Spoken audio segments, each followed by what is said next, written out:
Today I want to talk to you about 3 core elements in building better behavior. If you're parenting challenging kids, you've probably heard these, but hopefully today I can give you some practical tools that you can start using right away and doesn't just feel like, oh, I should be doing this, right?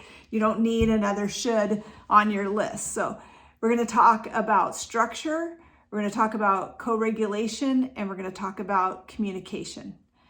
First of all of these together work together and help to build safety. Even if your child is aggressive and out of control, the safety, especially if your child is doing that, you're going to need to build safety. And we do that through building with these 3 core elements. So, first of all, structure is super critical for developing executive functioning skills. You need to have that structure in place, and you've probably already been told that by their therapist, by the school. Everybody says it, right? But not everybody shows you how to do it, and sometimes it feels so complicated, or it feels like, you know, we used to do that, or we have a lot of structure and it's just not working. And a lot of times when you have kids that are really aggressive and defiant and constantly pushing for their way, they're not yielding themselves to the structure. And so we start kind of walking on eggshells. It's like, I want to have a routine, but I don't want my kid to have a meltdown. But they're having meltdowns anyway. So the structure that I'm talking about, first of all, just look at like simple, tasks that you want done, and look at how much you're sending your child. And we're going to change that dynamic a little bit. Instead, I want you to think about some basic routines. So instead of looking at it like tasks that have to be done, I want you to look at some basic routines at in the morning, some basic routines when they get home from school, some basic routines at bedtime. And in those basic routines, I want you to only have maybe 4 at the very most things that have to be done. And I want to really caution you in that, because if you have a child that's falling apart about basic routines, then you may only want to have 2 in your structure. You may say, first we're going to put our pajamas on, and then we're going to have our reading time. Or first, you're going to get dressed, and then you're going to come downstairs and have breakfast. So it can be really, really basic. In areas where you're really struggling, if every day there's a meltdown about, like I've had parents that every morning they have meltdowns, and it's all about some chores that they're trying to get done before everyone leaves for the day. I want you to look at how you can simplify that and make it so we don't have such high stakes in it. And just realize that it's more important to have kind of this basic structure, but to also be able to kind of reach our goals to get out of the house and all of that. It's not as important that we check everything off the box that's done. The other thing is I cannot emphasize enough how important visual reminders are. Your kids need to know that you are in charge, and this is one of the best ways to do it, is to have a plan and a system in place, because that puts you in charge. And so you lower your sense of just being competent when you kind of approach it like you don't know what to do and you don't know what they should do. And we give kids a lot of choices, and we can talk about that more, about how to do that in the right way, because this doesn't have to be militant, but also just realize that it's okay for you as the parent, as the adults in the house, to say, this is the order that our day is going to go. As kids get older, we can work on that. But having those visual reminders, it lowers the anxiety in the house. Not a bunch of sticky notes everywhere. That can create more anxiety. But having a visual schedule of the day, having a calendar that has things lined out during the week. So kids, even though it may be the same routine you've had for years, don't think that your kids don't still need those reminders. I've had kids that their families have worked with me for a long time, and they'll come back years later and tell me that the thing they hated the most was the weekends because there was no schedule, there was no plan. So having a plan puts you in charge, and not without having to stomp around and say, I'm the parent, I'm in charge. It just is. You have the plan, and it doesn't mean that we can't teach flexibility and all of that, but it definitely creates something really positive. When the anxiety goes down for our kids, the behaviors that we want are going to go up. And so this is really, really critical. It communicates leadership without you having to force it. So that's what the next thing I want to talk to you about is regulation and how important this is too. So calm and actually it's not just regulation, it's co-regulation. Calm down never works. Think about when you're upset, if somebody tells you to just calm down, it's like, nope, not gonna do it. So if you aren't calm, you're not going to be able to help your child to get calm. But that doesn't mean that you have to be like Zen all the time. Just recognize that if your child escalates, if anybody in the family escalates, that it's natural and normal for everybody to escalate. You have the fully functioning brain as the adult in the family, even though it might not feel like it all of the time. And so you are going to come in with a certain intensity when things start to escalate. But then as you're waiting, which I really recommend is just hitting the pause button for you to start to lower your levels. And it doesn't always work to be able to go away to do that, or to send your child away. If you send your child away to get calm, they don't know how to do that, especially with your kids that have ADHD or autism or whatever. They may seem like it, they go to their room and then they come out later and they're fine. It's not really true. I have not seen that to be true. They go to their room, they get distracted, but they haven't necessarily brought the levels in their brain down. And how do we know? Because it doesn't take much for them to still completely escalate at the next thing. They haven't really calmed down. So the best way to help them to calm down is to be there with them and to realize that you're calming down and that their brain's going to lag a little bit in calming down, but it is going to follow your brain. So I want to give you that confidence in just being nearby, waiting, being calm, not entering into the argument or the power struggle or, whatever they are fighting for, right? But just being able to say, you know what, we're just going to wait. Why don't you come sit by me? And not telling them over and over, like, we're not going to do this until you sit down or until you calm down.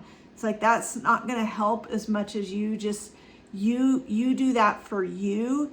If that's safe for you to sit down, if they're super escalated, I recommend standing and just kind of being ready, but not being like, dominating or trying to step in to take control. Please don't, when you're waiting for them to give you something or to kind of let go. A lot of times parents get impatient. They'll grab the thing out of the kid's hands, or they'll, I'm done waiting, I'm going to turn the video off or whatever it is. And so this is a hitting a pause for you. Make sure your brain's completely calm, and don't feel like you have to answer everything they're saying. They're gonna try to drag you into it by talking, by just trying to get you to engage. And you're not disengaged, but you can just say, you know what, I want to talk to you about this, but I'm going to wait till you're ready. And I don't like to ask kids to take deep breaths. I just like to start taking some breaths and to get ourselves calm. And then you'll kind of know, because you're going to be more attuned to what's going on with them. So then you'll know, like, they're kind of starting to loosen up a little bit. Then you might be able to say, you know what, like, let's just take a big breath together. That was rough, and move on. Your brain is so important in helping them to regulate. their brain. It's so critical, and I think we don't emphasize that enough. And sometimes as parents we feel bad because we know we're not calm, and so it's like I had to leave because I wasn't helping the situation. It's like you need to maybe take a step back or to hit that pause button. If you leave, it's got to be short amount of time because you're not leaving them to themselves to figure it out. You've got to come back around and just know, like, it's okay if you feel like you messed it up, because it's not an exact, if you do it exactly this way, then in this amount of time, this is going to happen. It's like, no, like you might be escalated too, but you're just going to work on getting yourself calm and staying as close as is safe to do it. If aggression occurs when you move in closer, when you have them come sit by you, then that's a whole nother conversation that we can't have today, but you definitely should have with somebody like me with really aggressive behaviors. Right. Our next one is clear and concise communication. So this is a big one on helping with better behaviors. And again, all three of these are important, and I spread it out in a program that lasts 10 to 12 weeks where we go through these and learn all these tools. But I just wanted to give you some little things that you can work on starting from your own home right now. But if you have a kid that gets highly escalated, that has all kinds of out of control behaviors, you're probably going to want more than just this video, but this should get you started with some things, at least to recognize some things. So the first thing is recognize how much you are talking. A lot of times parents will tell a kid to do something or ask them to do something, and when it doesn't happen, then they explain why they want it to happen, and they use even more words, and then they use more words, and then they're lecturing, and it just goes on, and that is not helpful. You want to use less words, be more clear and more concise. It doesn't mean you have to be rude. You don't have to yell at your kid to sit down or to be quiet or anything like that. You can still say it calmly. I like to use no thank you, I'm waiting, sit down please, things like that. If I make a demand where I'm telling a child to do something like stop talking, eat your food, I have to be really careful because I'm going to lower my credibility if I don't have a way to enforce that. So it's much easier to direct a child to do something. So rather than stop talking, stop jumping up and down, instead I'm going to tell them what I want them to do. Please eat your food. Please use your napkin. Please sit down. Things like that. And then I think that the best way to get compliance, I know the best way to get compliance is that you want to get a good response. So you want to start teaching your kids in your family and working on this as a family, that when somebody addresses us or gives us direction, that we need to give a good response. And the best response that you can have a child, anybody actually, if we all worked on this, our brains would work better, is yes mom, yes dad, yes sir, yes ma'am, okay dad or okay mom is just okay, right? There's something about those two words that actually changes the wiring in the brain so that they are more likely to go to the positive and be more compliant. You're gonna have to play around with it. I teach it in a really easygoing way. We don't make it high demand, but it also is a requirement. And so you got to watch yourself, because if you're constantly asking your kids, did you want to go do this? Do you want to do that? Do you think it's time for this? Or why don't you do such and such? If you're asking these questions, you're not setting them up to give a good response. And getting a good response rewires the brain for cooperation.